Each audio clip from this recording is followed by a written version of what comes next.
Hello दोस्तों। आज हम बात करेंगे मुफासा द लायन किंग 2024 की, जो एक थ्रिलिंग और इमोशनल प्रीक्वल है। ये कहानी है सिम्बा के बाप मुफासा की, जो एक आम शेर से प्राइड लैंड्स का महाराजा बनने का सफर दिखाती है। पावर, फैमिली और लीडरशिप पर बनी ये मूवी आपको दिल से छू लेगी। फिल्म की शुरुआत में हमें सिम्बा द लायन किंग को दिखाया जाता है, जिसकी नाला से शादी के बाद एक छोटी बेटी कियारा होती है। सिम्बा की पत्नी नाला एक दिन शिकार पर जाती है और रास्ता भटक जाती है। उसे घर का रास्ता नहीं मिलता तो वह एक पेड़ के नीचे बैठ जाती है, इस उम्मीद में कि सिम्बा उसे लेने जरूर आएगा। उसकी उम्मीद के मुताबिक सिम्बा सच में उसे ढूंढने निकलता है। वह अपनी बेटी कियारा से कहता है, तुम बाकी जानवरों के साथ रहना और अपना ख्याल रखना, मैं तुम्हारी माँ को लेकर आता हूँ। कियारा बाकी जानवरों के साथ एंजॉय कर रही होती है, तभी रफीकी वहां आता है, जो फिल्म में उसके दादा हैं। कियारा का दिल बहलाने के लिए वह कहते हैं, आओ कियारा, मैं तुम्हें एक कहानी सुनाता हूं।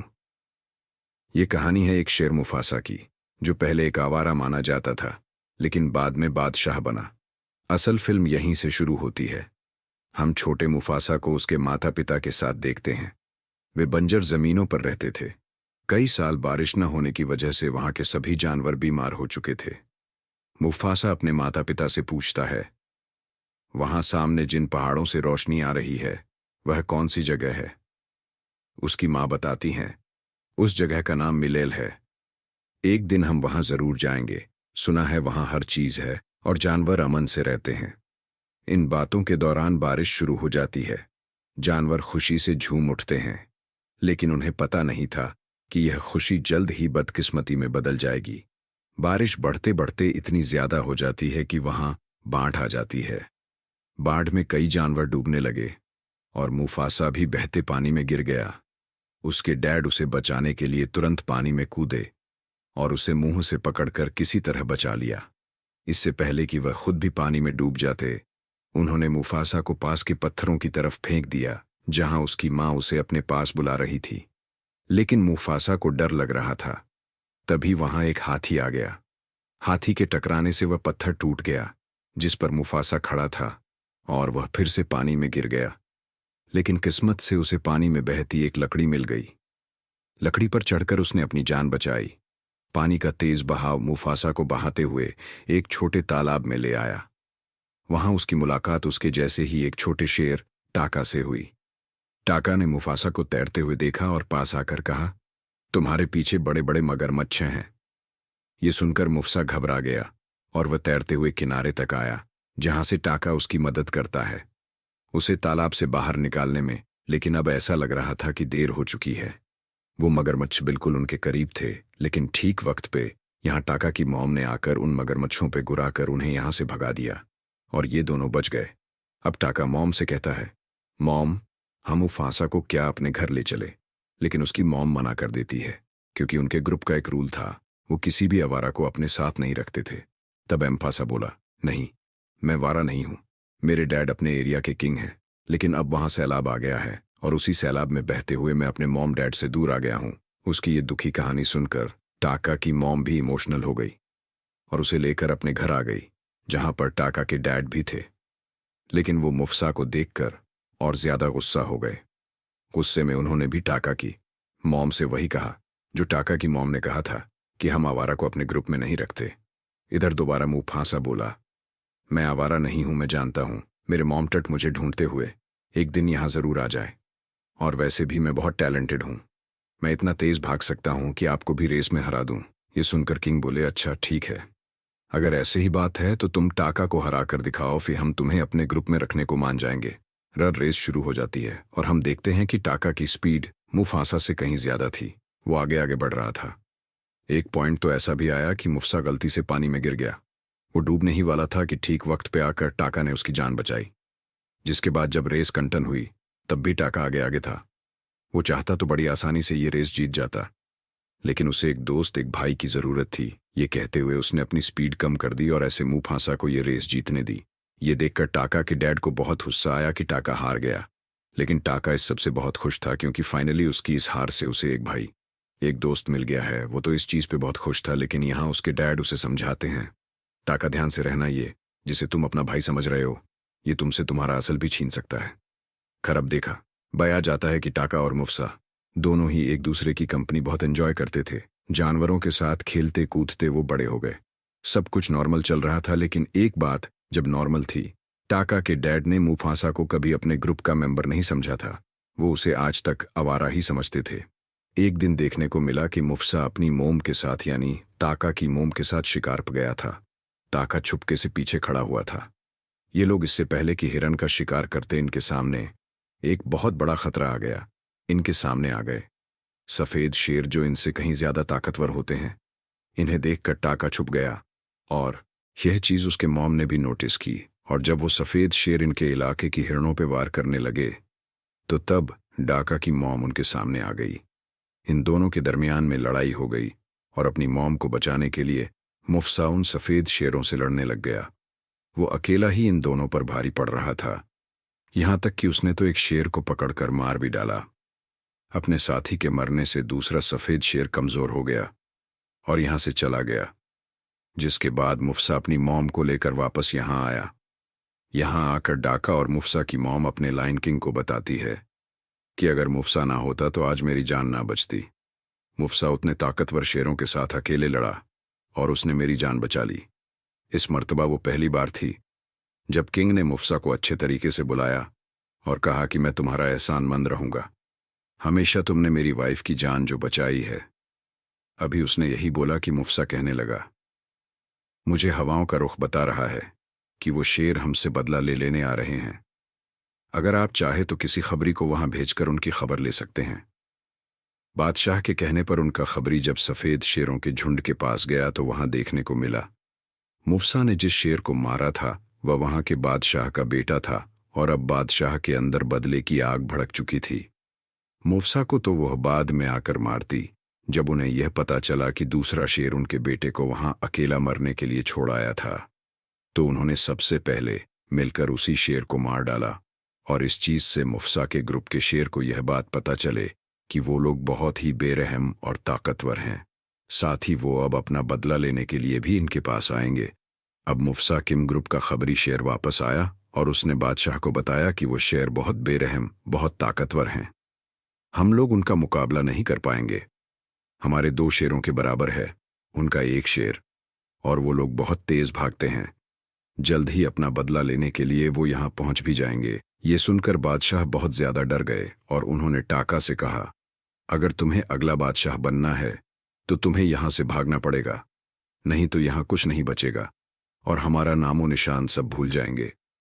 सुबह का सूरज निकलते ही टाका की मॉम टाका और मुफसा से कहती है, देखो, पहाड़ों के दरमियान जहां से रोशनी आ रही है उस जगह का नाम है मल्लेले।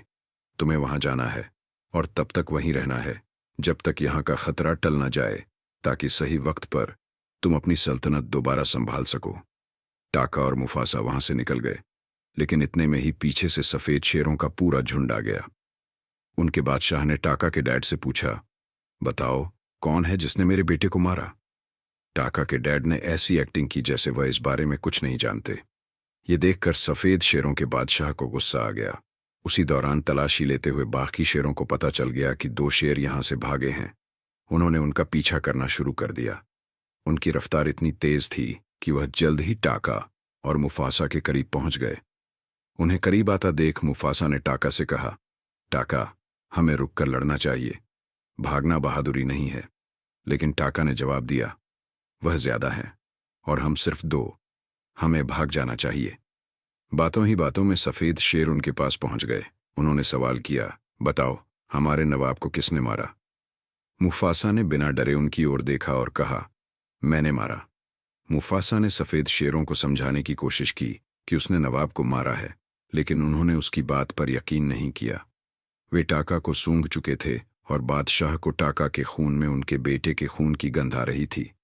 उन्हें लगा कि टाका ने ही उनके नवाब को मारा है। मुफासा बार बार कहता रहा, टाका को छोड़ दो, सब गलती मेरी है। लेकिन सफेद शेर अब टाका के पीछे पड़ चुके थे। ऐसे में टाका मुफासा को लेकर भागा और जंगल के आखिरी किनारे तक पहुंच गया, जहां नीचे सिर्फ पानी ही पानी था। इससे पहले कि सफेद शेर उन्हें पकड़ते, टाका ने मुफासा के साथ पानी में छलांग लगा दी। पानी का तेज बहाव उन्हें एक मैदान तक ले आया। पानी से बाहर निकलने के बाद रात हो चुकी थी और उन्हें बहुत भूख लग रही थी। खाना खोजने के लिए वे जंगल में घूमने लगे। तभी उन्हें किसी की गंध आई। उन्हें लगा कि यह उनके जैसा कोई और शेर है। पास जाने पर पता चला कि यह एक शेरनी थी जिसका नाम सराबी था। सराबी ने उन्हें देखकर राहत की सांस ली और बताया, हर जगह उन सफेद शेरों का डर है। उन्होंने मेरे पूरे ग्रुप को मार डाला, सिर्फ मैं ही बची हूं। इसी दौरान हम शाजू नाम के एक छोटे से पक्षी को भी देखते हैं जो सराबी का साथी था।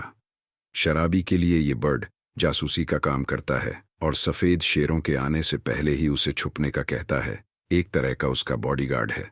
हमें पता चला कि शराबी भी मलेले जाना चाहती है, जहां पर टाका और मुफसा जाना चाहते हैं। अपनी हिफाजत के लिए इसीलिए अपना आगे का सफर एक साथ कंटिन्यू करने का डिसाइड करते हैं। थोड़ा आगे जाने पर इन्हें खाने की खुशबू आई।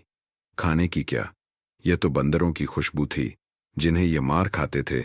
इन्हीं बंदरों के अंदर पहली मर्तबा मुफसा को मिला रफीकी। इस टाइम उसकी उम्र काफी कम है। रफीकी को उसके जैसे बंदर बिल्कुल पसंद नहीं करते। वो उसे अपने झुंड से निकाल चुके हैं। ऐसे में ही वो मिला है इन तीनों से, इससे पहले कि ये लोग रफीकी का शिकार करके उसे खा जाते। फफी उसे बताता है कि मुझे मल्लेले का रास्ता आता है। ये बात सुनकर वो तीनों हैरान हो गए। वासा ने कहा, सच बताओ तो? रफीकी ने कहा, हाँ, मैं पहले वहीं रहता था और अब मैं दोबारा मलेली ही जा रहा हूं क्योंकि वहां पर मेरा भाई रहता है। भाई वाली बात तो झूठ थी, लेकिन हाँ, उसे मलेले का रास्ता आता था, यह बात सच थी। खैर, ये बात जानकर कि रफीकी को मलेले का रास्ता आता है, ये लोग उसे खाने का इरादा छोड़ देते हैं और उसे अपने ग्रुप में शामिल कर लेते हैं ताकि वो उन्हें आसानी से मलेले तक पहुंचाते। सफर करते करते सुबह हो जाती है और सराबी हवाओं के रुख से पता चलाती है कि वह सफेद शेर अभी भी उनका पीछा कर रहे हैं। सराबी को लगता है कि वो सफेद शेर इनकी नस्ल को खत्म करना चाहते हैं। सराबी इन्हें यहां पर रेस्ट करने से मना करती है और ये लोग सफर कंटिन्यू रखते हैं। रास्ते में टाका मुफासा को बताता है कि मुझे सराबी अच्छी लगने लगी है और मुफसा यहां पर उसे इम्प्रेस करने के तरीके बताता है। मुफसा उसे कहता है कि मुझे सराबी के जिस्म से गुलाब के फूलों की खुशबू आ रही थी। तुम जाओ, ये बात उसे बताओ। लड़कियों को ये बातें बहुत पसंद आती हैं। उसके कहने के मुताबिक टाका ने ऐसा ही किया और वाकई यह बात सुनकर सराबी टाका से इम्प्रेस भी हो गई। खैर, यहीं पर इनके सामने हाथियों का झुंड भी आ चुका था और अब बहुत सारे सफेद शेर भी इनके बहुत करीब आ चुके थे। असल में सफेद शेर इनके इतने करीब इसलिए आ गए थे क्योंकि वो बड़ी बड़ी छलांग लगा सकते थे और उन्होंने पहाड़ी इलाका छलांग लगा लगा के पार कर लिया था, जिसे ये लोग नीचे से पार करते हुए आए थे। अब इन सफेद शेरों से बचने के लिए इन्हें कुछ तो जुगाड़ करना था। शराबी जल्दी से एक पेड़ के ऊपर चढ़ जाती है और वहां पे लगा मधुमक्खियों का छत्ता फाड़ देती है, जिससे हर जगह मक्खियां ही मक्खियां हो गई। इन मक्खियों ने हाथियों को तड़पा दिया और हाथी जब बेहंगम इधर उधर भागे तो सफेद शेर उन हाथियों के दरमियान उलझ गए। ऐसे ही लोग सफेद शेरों से तो बच जाते हैं, लेकिन देखने को मिला सराबी जो दरख्त के ऊपर चढ़ी थी वो वब सुधर नहीं पाई। वो एक टहनी से लटकी हुई थी और अचानक टहनी के टूटने पे वो नीचे हाथियों के झुंड में ही गिर गई। इससे पहले कि हाथी कोई उसके ऊपर पांव रख देता और वो मर जाती, मुफासा उसकी जान बचाने के लिए पास आया। वो उसे साइड पे करते हुए उसके ऊपर खुद खड़ा हो जाता है और इस तरह उसकी जान बचाता है। यहाँ देखने को मिला कि हाथियों का जो झुंड यहाँ पहाड़ों पर भाग रहा था, उनके तेज भागने की वजह से पहाड़ों पर बनी हुए ये चट्टानों के मीनार टूटने लगे और रास्ता वो बंद हो गया जहां से सफेद शेर इनके करीब आ सकते थे। सफेद शेरों का तो खतरा शुक्र करो डला, लेकिन अब शराबी बेहोश थी। रफीकी फौरन शराबी के पास आया और उसके गर्दन की कुछ नसें दबाते हुए उसे होश में लेकर आया। शराबी उठते ही ये सवाल करती है, मेरी जान किसने बचाई? और फौरन बिना हिचकचाए मुफासा झूठ बोल देता है कि तुम्हारी जान टाका ने बचाई। वो चाहता था कि शराबी टाका से इम्प्रेस हो जाए। मुफसा के झूठ से तो टाका खुद हैरान था। शराबी बाहर आकर टाका को थैंक्स कहती है। रफीकी, जिसने सब सच देखा था, जो सब जानता था, उसके दिल में मुफासा के लिए इज्जत बहुत ज्यादा बढ़ गई क्योंकि उसने देखा था मुफासा बहुत ज्यादा बहादुर होने के साथ बहुत बड़े दिल का भी मालिक था। वो अपने भाई के लिए एक ढाल बना हुआ था। ये लोग अपना सफर अब आगे कंटिन्यू करते हैं और बर्फीले पहाड़ों के पास पहुंच जाते हैं। मुफासा, टाका और शराबी मलेले की ओर बढ़ रहे थे। रास्ता बर्फीला था और जैसे जैसे वे आगे बढ़ रहे थे उनके पैरों के निशान बर्फ पर साफ दिखाई दे रहे थे। ऐसे में सफेद शेर कभी भी उनके निशान देखकर उनका पीछा कर सकते थे। यह देखकर मुफासा ने सराबी के बर्ड शाजू से रिक्वेस्ट की, तुम हमारे पैरों के नीचे की बर्फ को हटाते रहो ताकि निशान मिट जाएं। मुफासा का यह आइडिया काम कर गया। जब सफेद शेर वहां पहुंचे तो उन्हें कोई निशान नहीं मिला। वे कंफ्यूज हो गए और समझ नहीं पाए कि उन्हें किस दिशा में जाना चाहिए। मुफासा के इस दिमागी खेल से सराबी भी काफी प्रभावित हुई। मुफासा ने रास्ते में कई बहादुरी भरे फैसले लिए और सराबी की जान भी बचाई। यह देखकर सराबी को एहसास हुआ कि मुफासा ही वह था जिसने उसकी मदद की थी। उसकी समझदारी और बहादुरी से सराबी को यह भी पता चला कि वह खुशबू जो उसने महसूस की थी टाका की नहीं बल्कि मुफासा की थी। अब सराबी धीरे धीरे मुफासा की ओर आकर्षित होने लगी। मुफासा ने यह सब कन्फेस करने से बचने की कोशिश की। वह बार बार कहता रहा, ये सब काम टाका ने किए हैं, मैं नहीं। लेकिन सराबी चाहती थी कि मुफासा सच कबूल करे। उनकी ये बहस चलती रही। सराबी और मुफासा को करीब देखकर टाका को जलन होने लगी। उसे लगा कि मुफासा उसके साथ गद्दारी कर रहा है। इस जलन ने टाका के मन में बदले की भावना पैदा कर दी। उसे अब अपने डैड की वो बात याद आने लगी जब उन्होंने कहा था कि एक दिन आएगा जब यह मुफसा तुम्हारा सब कुछ ले उड़ेगा। अपने गुस्से में टाका को और कुछ नहीं सूझता। उल्टा वो अब सफेद शेरों के पास चला जाता है और वहां जाकर उससे कहता है, तुम जानते हो वो कौन था जिसने तुम्हारे बेटे को मारा? वो मैं नहीं, वो मुफसा ही था। मेरी रगों में बादशाह का खून जरूर है, लेकिन तुम्हारे बेटे का खून मुफसा ने किया है और मुफासा को पकड़ने में मैं तुम्हारी मदद करूंगा, क्योंकि मुफसा से मैंने भी अपने कई बदले लेने हैं। टाका उससे कहता है, हम लोग मलेले की तरफ जा रहे हैं। अगर तुम चाहो तो मेरे पैरों के निशानों का पीछा करते करते हमारे पीछे आ जाओ। वहां तुम्हें मुफासा मिल जाएगा और तुम उसे मार देना। रात के अंधेरे में टाका, ये जो जाल अपने भाई के लिए बच चुका था, वो फांसा इसके बारे में नहीं जानता था। रातों रात टाका वापस आ गया और सुबह होने पे इन्होंने अपना सफर शुरू कर दिया और पहाड़ी को पार करते हुए फाइनली ये लोग मलेले पहुंच भी गए। इस जगह को देखकर मुफासा की खुशी की इंतहा नहीं थी, क्योंकि वह हमेशा से इस जगह के बारे में अपनी मॉम से भी पूछा करता था और उसकी दिल से ख्वाहिश थी कि वह अपनी फैमिली के साथ यहाँ पे आता। मुफासा ने नोटिस किया कि यहाँ पे सारे जानवर काफी अमन से एक साथ मिलकर जिंदगी गुजार रहे हैं। कोई लड़ाई नहीं, कोई झगड़ा नहीं उनका। यह सारा अमन एक मिनट में खराब हो जाता है जब यह सारे जानवर अपने पीछे सफेद शेरों के बादशाह को देखते हैं। असल में ये सारे जानवर भी सफेद शेर के बादशाह से डरते थे, क्योंकि इन सब के नाक में एक वक्त में इसने दम करके रखा हुआ था। मुफसा हैरान परेशान था कि आखिर सफेद शेर उसके पीछे आए कैसे। वो तो अपने निशान मिटाते चले गए थे। वो इस बात से बिल्कुल अनजान था कि इस सब के पीछे उसका अपना भाई ताका ही है। हाँ, ये अब शेर बिना वक्त जाया किए मुफसा के ऊपर हमला कर देता है। वो मुफसा से लड़ ही रहा था कि मुफसा ने पहली मर्तबा तो उसे धक्का देके दूर कर दिया और तब उसके सामने आया टाका और उसे सच्चाई बताई कि यह सब टाका का की धरा है। सफेद शेर को मुफसा तक लाने वाला और कोई नहीं बल्कि टाका ही है। यह सुनकर अब मुफसा का दिल टूट गया और इसी सब में दोबारा उस सफेद शेर ने उसे उठाकर वहां पहाड़ी से नीचे फेंक दिया। यह मुफसा के लिए अच्छा ही हुआ था। वो फांसा जल्दी से एक छोटी सी पहाड़ी के ऊपर चढ़ा और उसने यहाँ सारे जानवरों से कहा कि अगर तुम आज मेरी मदद नहीं करोगे तो देख लेना, ये सफेद शेर एक दिन तुम्हारे बच्चों को खा जाएंगे। अभी भी वक्त है, तुम सब कमजोर नहीं हो। अगर तुम सब मिल जाओ तो उस सफेद शेर का मुकाबला मेरे साथ मिलकर कर सकते हो।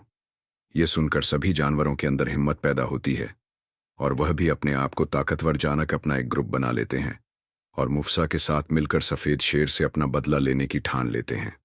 अब जैसे ही वह सफेद शेर इनके पास आए, सारे जानवरों ने मिलकर उन सफेद शेरों के ऊपर हमला कर दिया।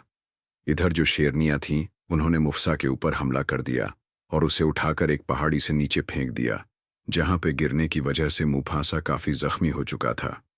उसको जख्मी हालत में देखकर इस सफेद चेहरों के बादशाह को बहुत अच्छा लगा और अब वो मुफसा को खत्म करने के लिए उसके करीब भी आ गया। साहिरी बात थी, मुफसा जख्मी भी था और सफेद शेर ज्यादा ताकतवर भी थे, तो मुफसा उस शेर का मुकाबला करने के काबिल तो बिल्कुल नहीं था। बार बार मार खाता देखकर ऊपर से टाका को भी मुफसा के ऊपर रहम आ जाता है। उसे अपने पुराने भाई और अपनी दोस्ती याद आ जाती है। इसीलिए वो मफास को बचाने के लिए अब इस गड्ढे में कूद जाता है। इस टाइम डाका ने आकर सफेद शेर से कहा, तुम उसे छोड़ दो, उसे जाने दो। लेकिन अब सफेद शेर बिल्कुल भी रहम के मूड में नहीं था। वो तो अब बदला ले ही रहा था। उसने जब दोबारा बदला लेने के लिए मुफसा पे हमला किया तो अब सामने टाका आ गया और टाका भी उसके हमले से जख्मी हो गया। इस शेर से लड़ने के लिए अब मुफसा और टाका को एक साथ मिलकर लड़ना था। यह बात वो समझ गए। उनकी इसी लड़ाई के दौरान ऊपर हमें दिखाया जाता है कि पहाड़ों में बहुत बुरा जलजला आ चुका था, जिसकी वजह से पहाड़ शदीद हिलने लगे और ऊपर से पहाड़ों की सतह टूट गई। जहां पर मुफासा, टाका और वो सफेद शेर लड़ाई कर रहे थे, मुफासा, टाका और सफेद शेर पहाड़ों से नीचे गिरकर पानी में जा गिरे। मुफासा ने ऊपर से देखा कि उनके गिरने के बाद एक बड़ा पत्थर भी उनकी ओर आ रहा था।